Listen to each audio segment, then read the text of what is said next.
আরেকটি কথা বলি, সেটা হলো আমরা আদায়টা কিভাবে করি, জাকাত এবং বিতরণ কিভাবে করি। আপনারা জেনেছেন ইতিমধ্যে যে আমাদের প্রত্যেক জেলায় আমাদের সম্মানিত জেলা প্রশাসক মহোদয়গণের নেতৃত্বে জেলা জাকাত কমিটি রয়েছে এবং 13 সদস্যের জেলা জাকাত কমিটি। আপনারা আজকে অনেকে এখানে আছেন এবং উপজেলা পর্যায়ে সম্মানিত উপজেলা নির্বাহী কর্মকর্তাগণের নেতৃত্বে উপজেলা জাকাত কমিটি রয়েছে।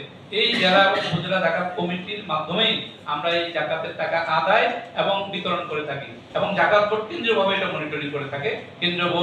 কেন্দ্রীয়ভাবে বোর্ড এটা নীতিমালা দেয়, নির্দেশনা দেয়, সেই অনুযায়ী আমরা এই যে আজকে আমরা এখানে এসেছি।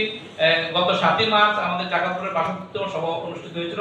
সেখানে আমাদের জাকাত বোর্ডের চেয়ারম্যান মাননীয় ধর্মমন্ত্রী মহোদয় বলেছিলেন যে ঢাকার আশেপাশের জেলাগুলির কথা, বিশেষ করে নারায়ণগঞ্জের কথা বলেছেন যে এই জেলায় তো 100 কোটি টাকা জাকাত আদায় করা সম্ভব। তো উনি সেদিন বলেছেন যে আপনারা এখানে যেখানে সেমিনার হবে জাকাত বোর্ড থেকে আপনারা একজন প্রতিনিধি যাবেন। তো সেই কারণেই আমরা আজকে এখানে এসেছি মহাজল মহোদয় সদর নির্দেশনার আলোকে। তো আমরা আজকে এই ফকির গ্রুপের